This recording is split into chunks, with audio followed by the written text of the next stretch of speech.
Good evening, good evening, good evening, my brothers and sisters. Let me welcome you to this evening's presentation of Mango Tree Dialogues. Those of you who have been watching the program and picking it up live on my channel on YouTube will know that this is a forum in which we discuss the important issues of the day. And the special emphasis placed on international affairs, of course, particularly in the United States, and but certainly for Jamaica, in Jamaica, and the wider Caribbean, the Caribbean diaspora, to be sure. Because there are very important things that are happening in the world, and we try to bite into some of these issues and to try to distill them and to help us to understand, what these issues are about. Hopefully, we can be of some help here at Mango Tree Dialogues in helping us to, understand these issues as we comment on them and as we analyze them. I'm happy that you have been able to join me. And of course, if you're not able to, you can always pick it up live on the YouTube channel. It will be posted there after I'm through. And just pass it on to others. If you like what you see, just give the thumbs up. And not just send it off to somebody else, because there might be somebody who you think could benefit hearing the broadcast. I know that there are many other places that you could get your source of information from. So here at MTD, Mango Tree Dialogues, we try to aim for accuracy in our commentary. We understand how important it is today to have commentary that is based on fact, on truth, because we are living in a post-truth world where, as I have said over and over again, opinions have become facts. And we are certainly entitled to our opinions, but we are not entitled to our own facts. Opinions are what they are. And what has happened in our world today is that opinions have become facts. And with the coming of artificial intelligence, AI, this has compounded the problem, because we have deep fake presentations, imitating people's voices, presenting information that is purported to come from certain sources that are not true. So we are in a very delicate and very serious stage in our world today where information is concerned. But we try to do our best. I'm not going to say that we get it right all the time. And if we don't, I know that you will let me know. And you can do so by sending it to my WhatsApp.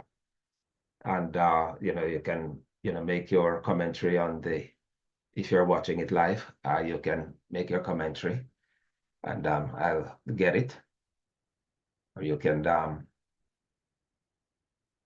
just send me an email, stead, STEAD 6655 at AOL.com, and I'll get it and I'll respond. And we can have a dialogue. This is what this is about. All right, so having said that, then what are the things that are on my mind? There's basically one thing that is on my mind this evening, and that is the outcome of the US presidential elections. And I have a few things that I want to say about this. And so I just want to dig right into it. I just want to jump right into it and offer you my views.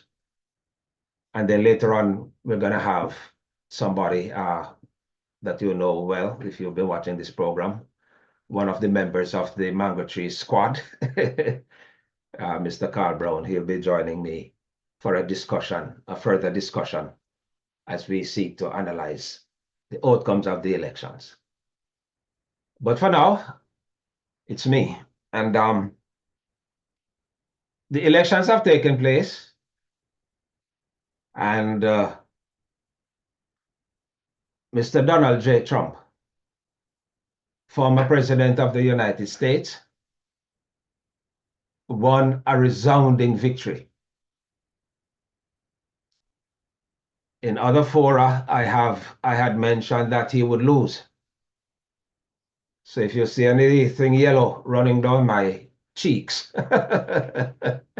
it's the number of eggs that have come my way for having said that. It's up on my Substack, and you may want to visit that too, by the way, substack.com under my name. And you can read some of the things that I have been saying there, basically commentaries. But I did a piece where I talked first about Trump will lose.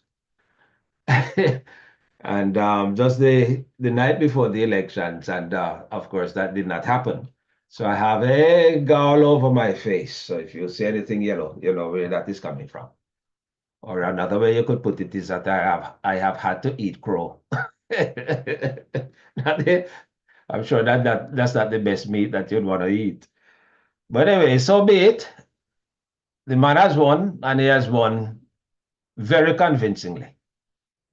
As a matter of fact, people have been so flabbergasted or, overwhelmed in some instances, but absolutely surprised at the outcome of the election. And I say on both sides.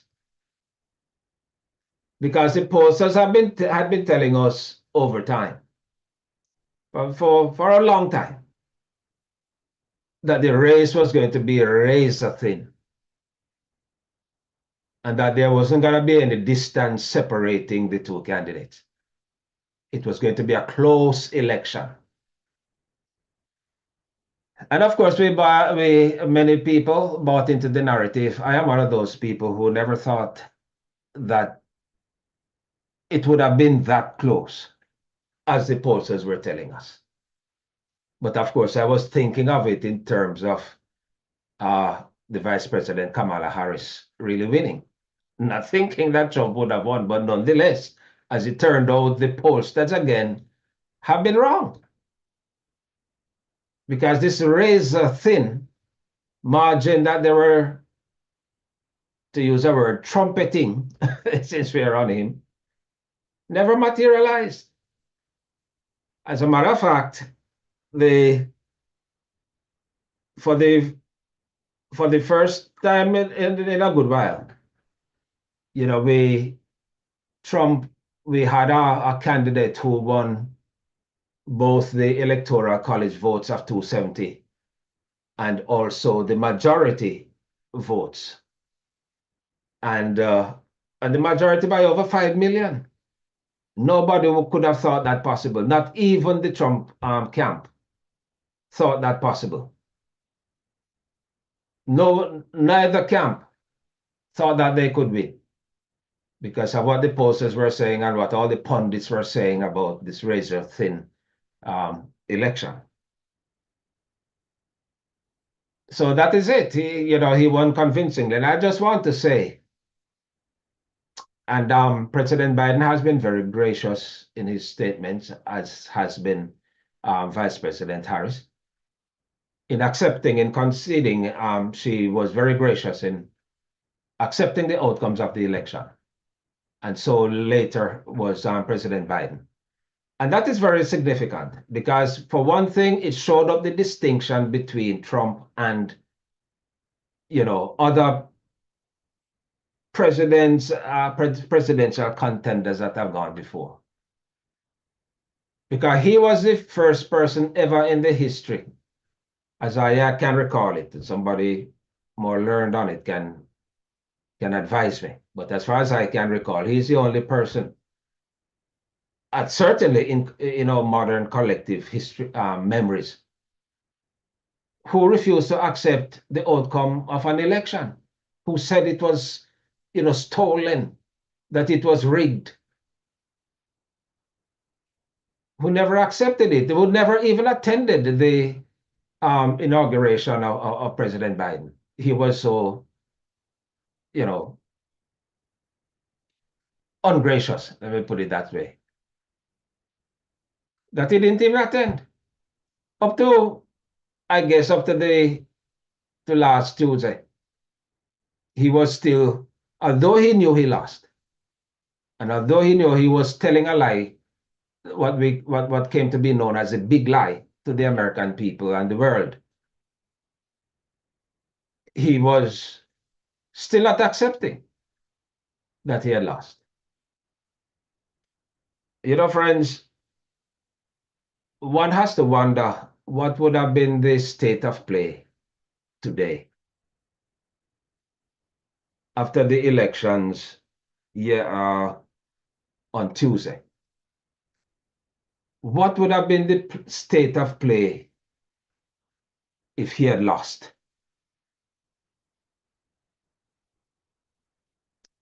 You can rest assured that there would be a lot of lawsuits. The courts would be flooded now because they have prepared themselves for that eventuality.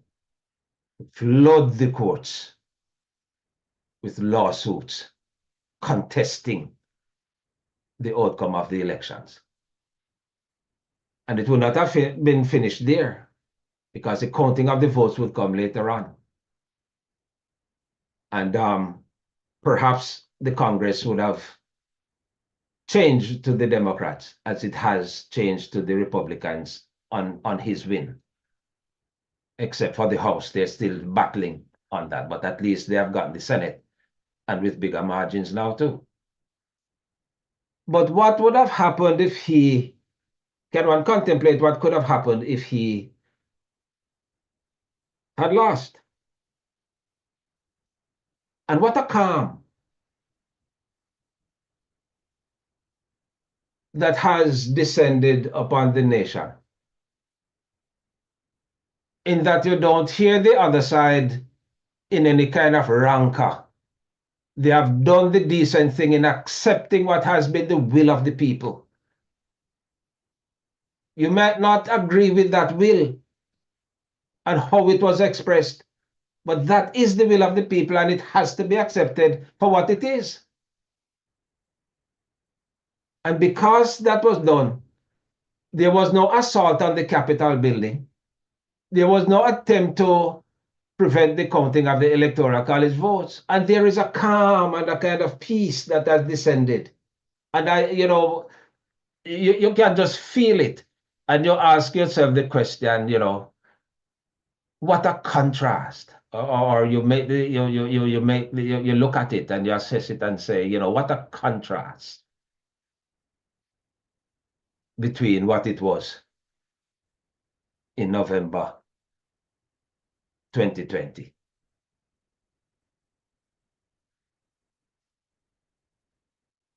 And Trump is glad for that. He's glad for the concession. He's glad for the outcome, as he should be, because he thought that he would have, he wasn't sure that he could have won. And he's going to be even more on cloud nine.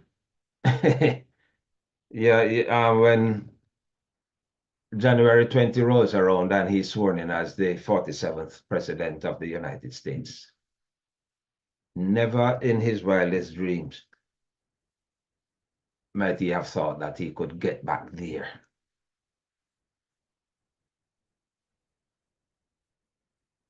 After all that went on in the intervening 4 years, the 4 years he was in office, and then the 4 years after he left office, and all the tumult in which his life was caught up with all kinds of legal troubles, and him being on an ongoing campaign for the office. Well, one thing you have to grant him, he's quite a survivor.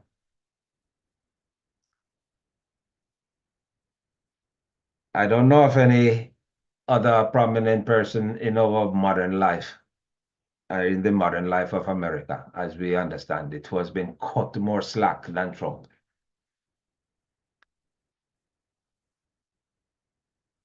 Who has been able to sometimes go to the very brink of disaster and pull himself back. Who, when you think that the worst is going to happen to him, ends up in some way coming back on top. He's on top now. He's on top because a majority of the people of this country went out and voted for him, and that's a fact. You cannot deny that. And facts have to be accepted for what they are. Facts are not opinion. It's nobody's opinion. It is fact. He won fair and square. And for a sense of calm to come into even your own mind and life, you need to accept that. Even though you may have your thoughts, you're distressed that your side did not win. For you to have peace of mind, the first thing you have to do is to accept the reality of what is. When he and his people did not accept it, they were all in all kinds of controversies and anxieties that even some of them had their law license imperiled or lost their law license. They lost their livelihood. Some ended up in prison because they allowed themselves to be caught up in the cauldron of lies because they failed to accept the truth. And that's what happened to people when you don't accept the truth. You set yourself up for all kinds of problems. So let's accept the truth. That's what it is. And then we're going to have to move on. There are many things that have been said, reasons that have been given. And, when you lose a major election like this, there are all kinds of recriminations and all kinds of thinking that is thrown out there and all kinds of things that are being said, about what Kamala did and what Kamala did not do and what she should have done. All of a sudden now, everybody knows what should have been done. Well, in a way, you never know until you lose, and then you have to really identify, look at the areas where there may have been weaknesses in the campaign. And there have been weaknesses.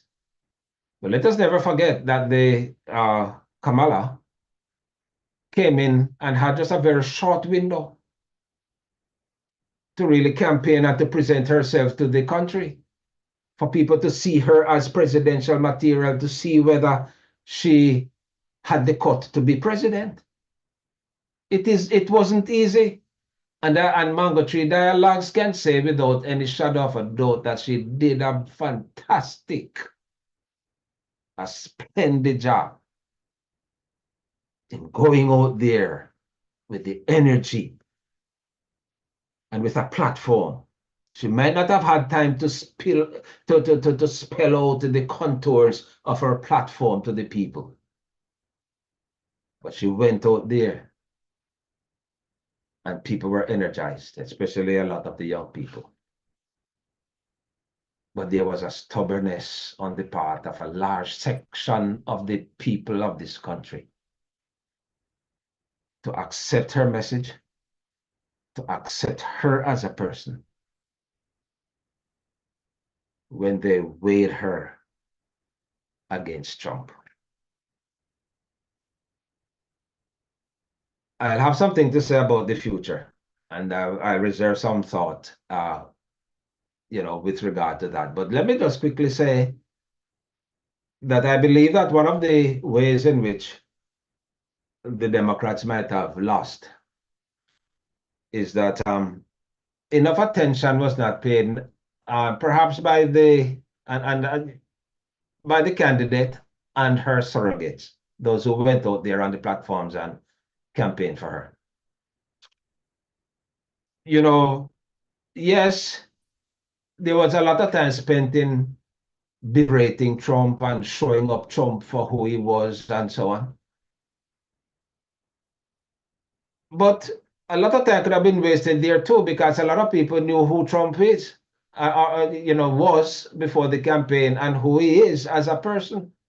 And it never really made any great difference to them once they had baked into their mind that they were going to be voting for Trump for the reasons that they voted for him. There was no amount of hitting him and berating him that was going to win the day. And I think that she might have spent a little bit more time. She spent a bit more time on that than I think was probably warranted. We know that he had these fascist tendencies. We know that he has this misogynistic his treatment of women and all these sort of things. The courts had gone through with some of those things already. People knew his character. So I think sometimes might have been lost on that. And also to help people to understand the pains that they were going through. Perhaps if more time was spent on that, in helping people to understand, listen, we feel your pain, we understand what you're going through, and these are the things that we're going to be doing to really ease those pains, to convince people. Because people vote their feelings, If they're feeling it it is always about people's economic needs. When you go to the kitchen table, into the cupboard, and the cupboard is empty, and you're not able to put food on the table, and the child is hungry, or school is coming up, or things are very expensive. These are real matters. The rent is a bit too high. If it was just at $200 less, then I might be able to cope. But the high interest rates and all those sort of things. I'm not saying it was the fault of the Biden administration, because we know how the inflation came into the economy, with helping people to understand these things and why they're feeling the pain. But people felt, apparently, that they were not being listened to, that they were not being heard. And who's going to speak to their thing? Then they go back to this nostalgic thing that never really existed, because it's a very bad thing, to have nostalgia about a past that never was. It does something to your mind. But nonetheless, many people went back to it thinking that Trump did well on the economy, that he was good on the economy. And once that baked into their minds that he could deliver and do a better job, it was sealed. And there was no amount of beating that down that was going to help. And it was not sufficient for people to say then, but the economy was the best in the last 50 years, which is the truth. But how is it going to be the best? The macroeconomic things are right. Wall Street is doing good. The stock market is running nicely. And yet, when I go to the supermarket, I can't buy the thing. Medicine, prescription tablets are very expensive. The gas at the pump and all these things. So I'm not telling you that I agree with these sentiments, but these are how people express themselves. These are what people felt. And you might say, oh, they're wrong because look what was happening. But you're going to confound a man's experience and what he felt. There's a thing, and this probably has to do with the media. There's a kind of, people make a charge about elitism in the media. And I'm going to say something quickly about that because, we have to move on. I have a guest coming up. But I want to say something about this kind of thinking, because when we're the mainstream media and these networks, MSNBC, CNN, even Fox News, they tend to think that they have all the interpretation that people need to hear and listen to. But what they don't understand is that a vast majority of the people in this country don't listen to these networks. They don't get their news from these networks. They get it from YouTube, and hopefully they're listening and can get some facts from here.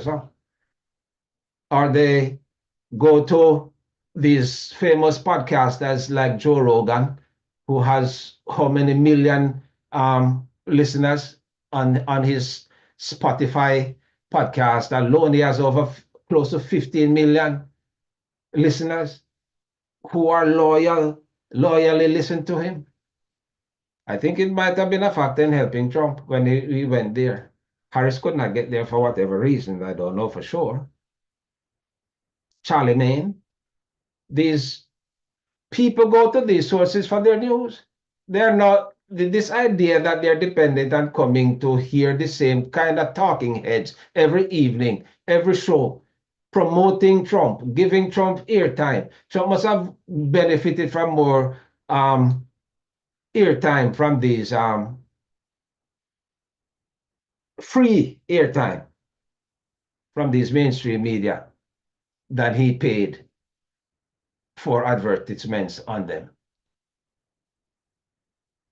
That's not how it works. There is an assumption that because we think a certain way, we who, and I mean, you notice I say we, because I'm including myself too. We have a certain viewpoint and we are able to analyze the thing, and because we are engaged, many Americans are not engaged with anything at all. And what we think they're engaged with, they are not. And we tend to assume that when we come with our interpretations and present it to people, that it is a valid analysis of what they think and who they are. Well, the election showed that up. Because when the long lines were out there and people thought that, boy, they're going to break for Kamala. And in fact, they were standing out there to break for Trump as the outcome suggested. The long lines, the early voting, a lot of states voting records in early voting. And we thought they were going to break for Trump. No, I made for Harris. It turned the other way. So there are a lot of assumptions that we need to question. And there are a lot of things that we take for granted that we're going to have to put through the crucible of analysis and realize that, oh, hold on, going forward, we got to do things differently. America has changed because quite apart from the disinformation that is out there and the misinformation that is out there, people no longer rely on mainstream media for news and to shape their opinion about anything, and we need to be very careful about that. All right, quickly now, the future. Friends, as I've said before, we have accepted the outcomes of the election. There's no doubt about that. But I must tell you that when I look at the things that Trump has said and the things that he has done in the past, and when I look at the blueprint that for governance that they have set forth in the Project 2025 document, not just for America, but for the world, I'm worried. Probably that's the reason I wore black this evening. Because I'm deeply worried about, well, let me not say worried, deeply concerned. Because there's a difference between being worried and being concerned. I'll explain that another time. But I'm concerned because I believe that in the first 2 years, we're going to be going into very serious headwinds in this country. That they could very well be 2 years of the most chaotic and tumultuous governance that the country has seen. Why do I say this? Trump has told us in his first term, he showed us what he could do. And during the campaign, right up to the last night, he told us what he would do. And what he has promised, the aggressive detention of immigrants, of illegals, in which so many people will be caught up, that he has promised the recharacterization of government, breaking down the infrastructure of government, putting his people in place so that they can do things. The enormous power that he now has, especially that has been granted to him by the Supreme Court, and all the things that he has spoken of in terms of what he'll do. And you see, the thing is that people don't take Trump at his word. But when he says he's going to do something, and one thing about him, he has been very transparent and he has said these things. So when he begins to do them, not only has he said them, but the country should have heard them. Many people heard, but many did not. I know that a lot of people voted in ignorance. A biblical theme that keeps coming in my mind, and I hear my wife with it too, is that, Father, forgive them, for they know not what they do. Well, Father, forgive them, for they know not what they have done. Many who are so distracted that they cannot understand the perils that the country can now face because of what this man has said he's going to do. And to take him at his word, he's transparent about it. And you know what? He now feels that he has a mandate. He has been given a mandate to do exactly as he has said. How will he be restrained? How will he be contained? He may very well get the entire Congress if his party wins the House. They have the Senate, they have the White House, they have the Supreme Court. So in a very real sense, we have allowed the agencies of democracy to bow their knees to the possibility of dictatorship and autocracy in this country. And I've not yet started to talk about what the implications for the world, places like Jamaica, small countries, and in the wider world, the implications of him being there and what's going to happen, the kind of mayhem, the access that he now has to the precious secrets of the American society, and that he has shown that he has no respect for because of what he did with the documents that he took to Mar-a-Lago, the secrets of this country. So these are the reasons why I said we're headed for some real turbulent times. I wish I could give you better news, but I would not be loyal to my thinking. I would be lying to you, in other words. But this is how I see it. I'm not saying it to frighten you, because when we have facts, then we can work from there. I'm not saying anything hairy-fairy. I'm just making a commentary and an interpretation based on what the man has done and on what he has said and what he has outlined. And I take him seriously. And I think you should too. So all I can advise us, I wish I could close on a happier note because I have to go now. I mean, from this section to bring in my guest. All I would advise is that, as they say on the airplanes, put on your seatbelts. We're going into rough weather. So that will have to suffice for now. There will be more to come later on as we go through these times, as the next 2 years, because we won't have an election, a midterm election to change course until another 2 years. And they're going to make the best of what they have in the time that they have. So we'll see what happens. And we hope that, I hope very much that I could be wrong. I hope so, for the sake of the country, for the sake of the world, that my analysis is not so, and that somehow some light may come into the situation. But to tell you frankly, I don't hold out a great deal of hope.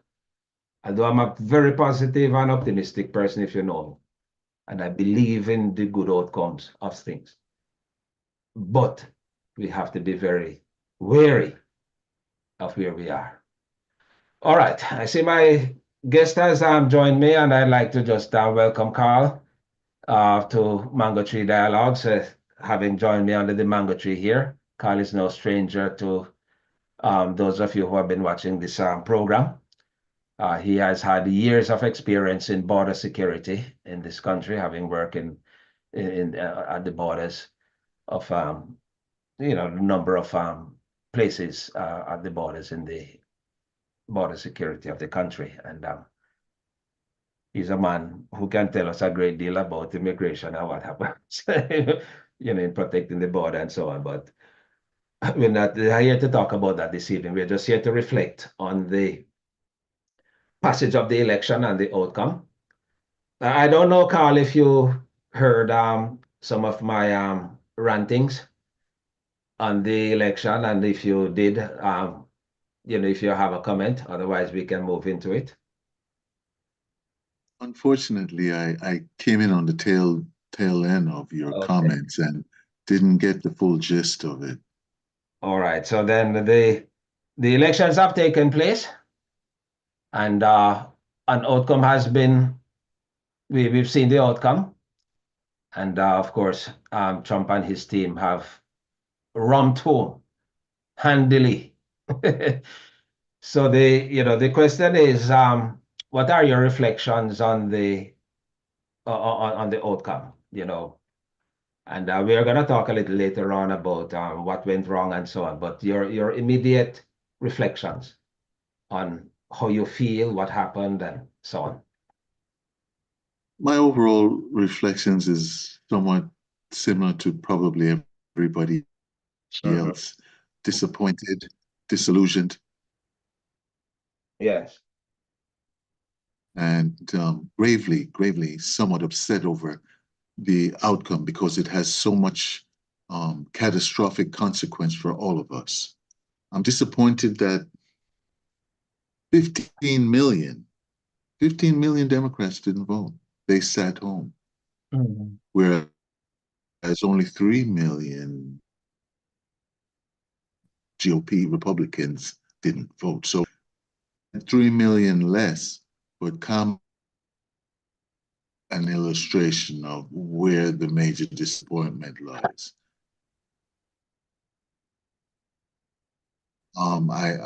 There's a cornucopia probably of reasons why people were so disenfranchised and just didn't decide to vote and just sat it out, not recognizing the major gravity of the situation in regards to what was needed.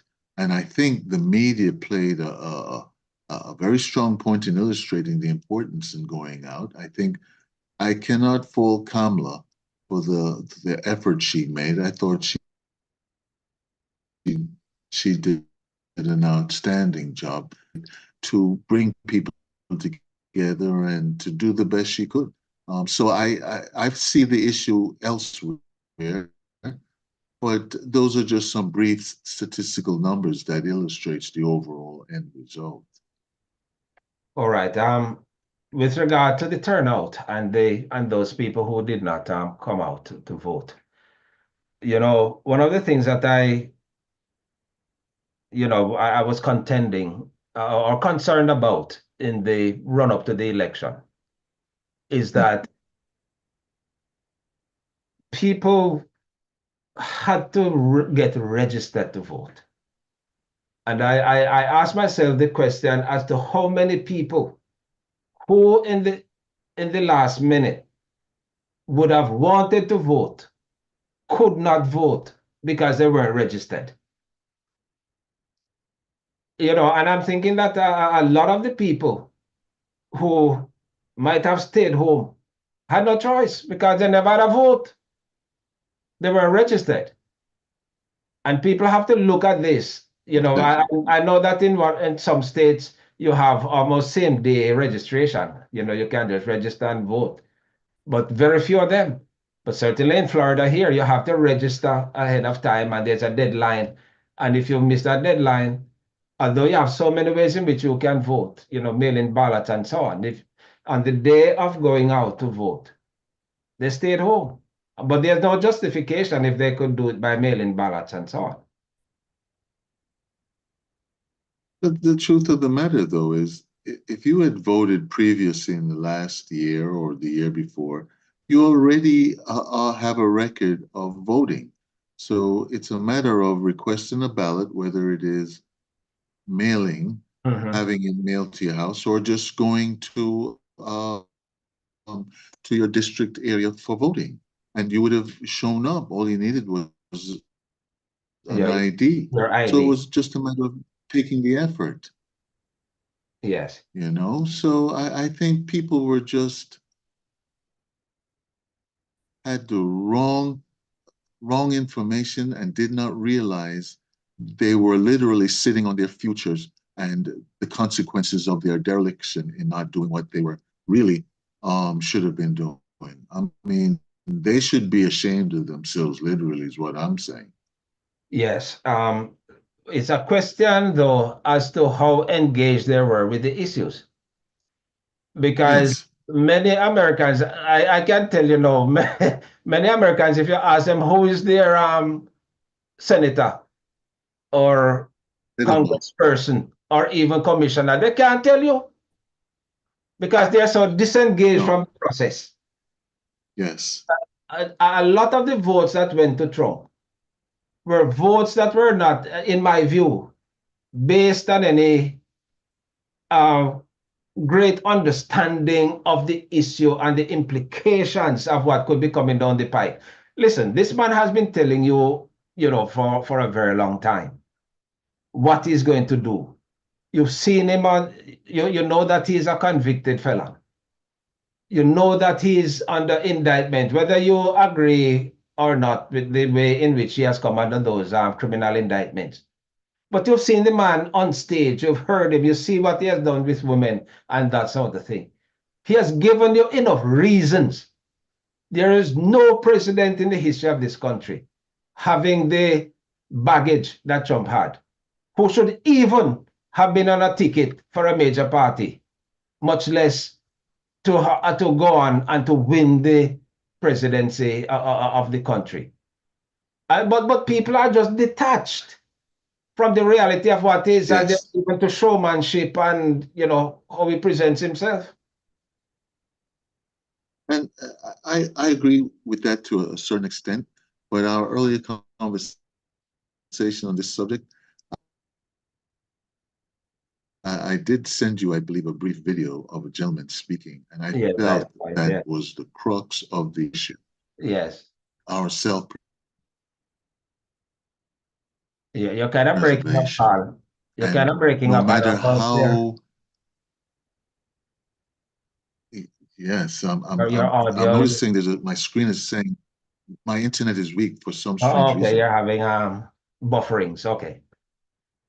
But we're still hearing you, but you just had some Yes, time, just to let you know. yes, yes. The self-preservation of white people is the utmost important issue for them.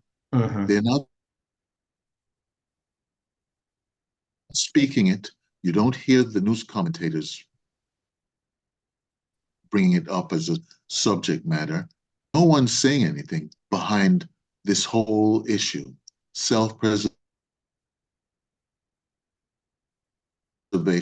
And they know that if they do not slow down the process of change, they will be non-existent,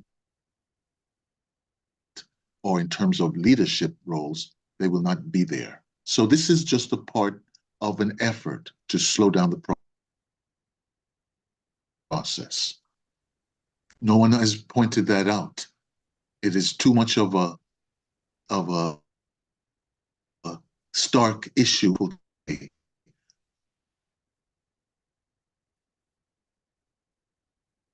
And their birth rates are appalling. And one of the It's pointing to simple, yes. and one of the factors of, I believe too, that was at vogue in this election was something that people, certainly not the pundits and the mainstream media, wanted to talk about as much as they should have perhaps done. And it is the kind of the fact that it was a woman who was running. Yeah. And not just a woman, but a black woman, and the extent to which that figured into the whole equation. Because look at what had happened. When Trump won the first time, he won against a woman. When he won this, and then he lost to a man, Biden. And then this time around, he wins again against another woman. So there's a pattern. And I find it a bit curious that when the two women that he contended with lost, and I'm coming to the conclusion, and people can berate me on this, but there is a misogyny and a kind of racism in this country. Kamala was up against a very serious headwind when it came to that, even from her own people. And as it has turned out, even from a lot of women who Yes. would have supported her because she's a woman. But they went in instead for somebody who had done so much against womanhood, denigrated womanhood to the extent in this country. What are your thoughts on that? That is historic. My internet, I noticed, seems to be weak. Yes. You come in I'm sometimes. thinking of changing place. I don't know if that's possible in the middle of it. I'm thinking of changing my position, location, closer to the modem. Okay, Is you could do that. that feasible? Yeah, man, go ahead Yes, and do I that. could do that. Okay. Go and do that if it's it does help, because we want to hear you on this question of womanhood, because it has been a persistent problem for a very long time. And it's something that I think that the country has got to come to terms with, because the question, the suggestion that you keep hearing, listeners, is that, this is not a woman's time yet. And so I ask the question, if not now, then when? Because you have Exactly. brilliant women out there who could do a better job in running this country, certainly than Trump can. And to think that, you introduce this kind of racist bias against her, or against a woman, and especially because she's a woman of color. And a lot of suburban white women voted for in contravention of even what, they're thinking. Which was ironic, and unfortunately, our last previous discussion, we were thinking really too logical in the process, meaning that the abortion issue was going to carry a lot Yeah, right. of motivation to have white women support the effort where Kamala was concerned. When in the end, they voted 52% to Trump.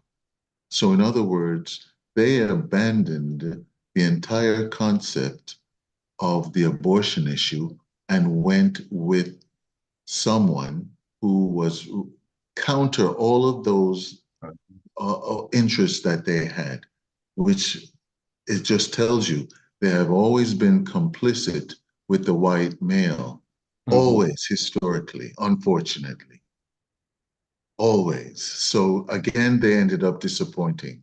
There's no real sisterhood where a lot of Black women and other women are concerned, where white women are concerned.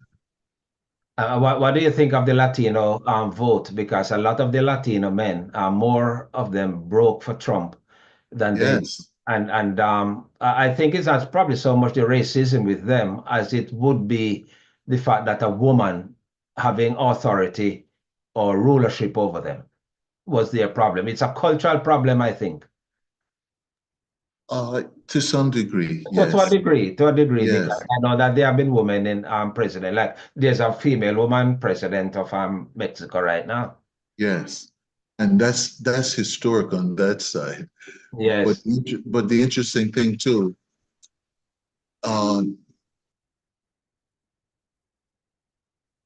You got muted. You got muted.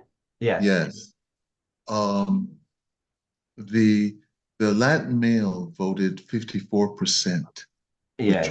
was a very high percent, whereas the Latina um, was not to the same extent It was percentage. 45%. Yes. And so I think, as you pointed out, culturally, um, the Latin male has a difficulty in woman-female leadership. And I believe what you said is correct. Mhm.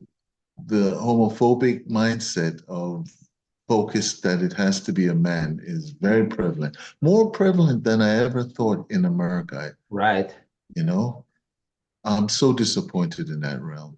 Right. I thought that we were kind of turning the corner on it, especially when they were audacious enough to have elected Barack as president. Yes, And you'd think that and then they went on to accept the same-sex marriage as something that was okay in the country.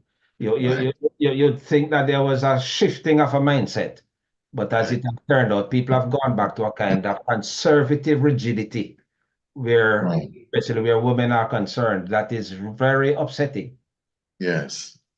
I think Ralston, one of the most important things that the Democrats did, which was not the wisest thing to do, Hmm. and and they pointed out from a cultural standpoint, they pushed the subject matter of the LGBTQ Yeah. subject.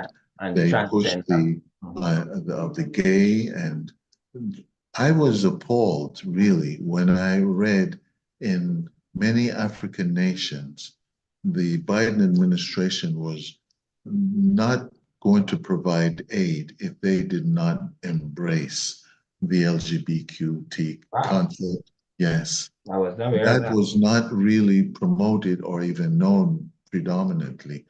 Most of the developing nation was pushed by this administration to accept and to embrace that mindset. And you know, whether it's in Jamaica and or in a lot of the African nations, they did not want to have anything to do with that. Hmm. And and to make such a strong effort in having these countries move in that direction, mindset and policy wise, I don't think that was the right thing. Why the necessity to make that a factor before aid that they had to accept it? So things of that nature, the Republicans stood by and saw that nature of the issues uh, of of the males being in the females' bathrooms and playing the sport after being converted. All of those things, I think, did not run well with a lot of the. Yes, there was no need to, because the Republicans noticed that they stayed a great deal away from the culture issues and and hammered in the immigration and the economy. We're gonna do this for you. We're gonna, and people seem to have warmed up to that because it was speaking to their direct needs in terms of their pockets. And people, what do you think about? I mentioned in my preamble about the ways in which the Democrats were talking so much about Trump and putting so much emphasis on him and who he was when people already knew who he was and wasting precious time in getting to putting their issues out there and putting a little bit more flesh to the issues. Oh yes, and there has been individuals indicating that they didn't know Kamala well enough, which Yeah, I really think that's a real couple. weak. Yeah, it's a cop out. It's a weak excuse. But yeah, going back to the bombasting of Trump, uh, at this stage of the game, it didn't seem like anything was sticking. No. Nothing was No. taking any effect. So leave it alone and go and deal with the realities of where we are and the Yes. policies that could enhance the improvement of the economy, where the poor were concerned. I think that those would have been a bit of a more Right. interesting. We wasted some good time there. Absolutely. But before I need to say this, Yes, I sir. really do feel that no matter what Kamala did, in the end, she in the debate, she took him street and lane in terms of illustrating her charismatic ways in terms of displaying information to the audience. She was miles apart in terms of quality as a statesperson. She has proven herself that she was fully capable and well instructed and well established and Yeah. Okay. experienced. Miles apart from. So, yes, miles apart. So I am completely still, and I think a lot of the world is too, completely bewildered that we have chosen such an individual with the character and all of what he stands for. We have really taken a turn that is truly dangerous to the extent that it's as if we have married the devil or we have married into someone that is completely opposite of good. And we accept it as the norm, which is dangerous. All right. Having taken that turn then to the future, let us look at the future. How do you see it with Trump, under Trump? Well, every day is going to be a nightmare in many ways. I think we're going into a period of chaos beyond chaos. I think we don't really know or have any idea of where this individual is going to be taking us because it's going to be on a whim and a wham. And if he likes you or doesn't, will dictate the direction he might possibly go. And some of the things that we already know that he is already thinking of doing, of eliminating the relationship between us and the Europeans, more tariffs on the Chinese trade issues, looking at Social Security and perhaps doing away with it. He did away with the Iran agreement and did nothing in terms of replacing it. So whatever he takes down, he does not replace. So he pulls down and destroys. And so far, as he himself indicated, he has some ideas, but beyond that, that's all he has. And what does that tell you? Absolutely nothing. We're going into a danger zone. Right. I was listening to an interview that was being conducted with the veteran journalist Bob Woodward, who Oh, has yes. many books and who has had a lot to do with Trump. He said that he had been interviewing Trump for 30 years. So that's how far he went back. And he said that one thing that he has gotten from him over and over, even in the last sets of interviews he did with him recently, is that this is a man who believes very strongly in his own instincts. Yes. So he's very instinctual. And not only is he instinctual in the way he approaches anything, but he's very transactional. And so between the instinct and the transactional dispositions that he has, I can see that we're going to have a lot of problems. When it came to the COVID-19 issue, it was just instinctual, it will go away and all this sort of thing. And that is why he came up with this thinking that I alone can fix it, because instinctually, I think I'm the man best placed. And now he's being crowned a king. Yes. So what's going to happen? I can see a lot of chaos in governance I think that Vance is going to be one of the most consequential vice presidents in terms of carrying out the mandates, because I just see Trump as ceremonial. The man is 79. Yes. Is he going to have the presence of mind or body to really do governance? You're talking about a 40-year-old guy who's going to be, I'm sure, heading up as chairman of the Project 2025. And he's going to be carrying out the real governance. And That's Trump right. is just going to be signing documents. That's all he's there for, ceremonial. Yes, yes. And I he'll can be see back that on, coming. yes, and he'll be on the golf course if you want to speak to him on Right. it. When he's not signing documents, to dismantle government and to bring in all kinds of probably crypto type legislations and so on, and probably putting the dollar in peril over against crypto and all Yes, these things. And at a time when the world really needs sensible leadership from America yes, with the AI, with the climate problems, we've put somebody inside there who is not going to have the presence of mind to I ever can be presidential. absolutely. And that's why I said we're heading into really uncharted waters. But you see, he said these things, but we didn't take him seriously.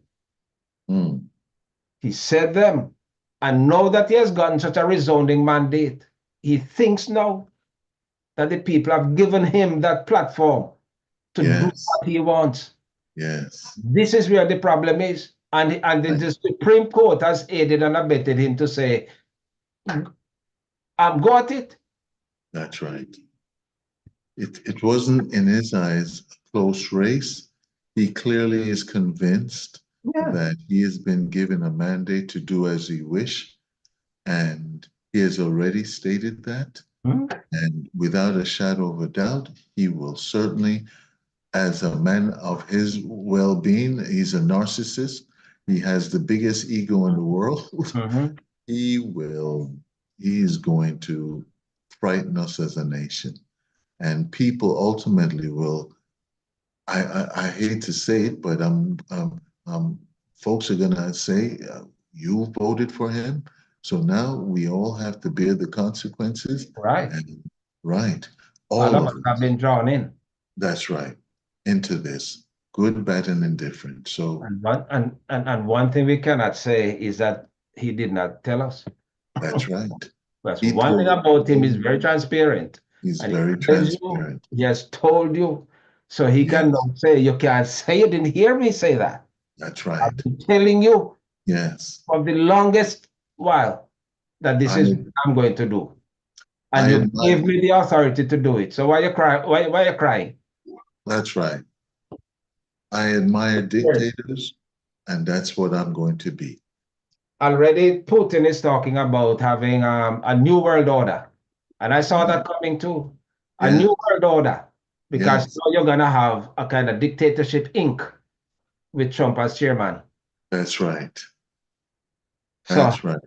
and those friend listeners and so on, these are the contours of what we're talking about. I mean, you don't hear this kind of discussion on mainstream media the way that we're talking about it, because somehow, mainstream No, media is captive to all kinds of, if it is not money or some power or whatever. But here you hear the truth. And sure. this is what we are talking And about. And you can bet a bottom dollar that we're not far from what is gonna no, happen. What we're saying. absolutely. Mainstream media is corporate media. Oh yeah. And we have to keep that in mind. And corporations Hmm. do what's best for them in terms of the bottom line. And they are toting the same party lines and policies as what's going to be coming out of the White House. So a lot of what transpires in the world, Americans on a whole do not get to see it. They do not televise it. So the world is a blank to so much of most Americans. They have no idea. So all I can say to folks is that as long as Trump allows us to be on the air, as we're doing here, we shall be distilling the issues. We'll be talking to it, to them, because we need to understand where we are at. So Absolutely. there's gonna be more analysis to come. But that will have to suffice for this evening. Any last word, Carl?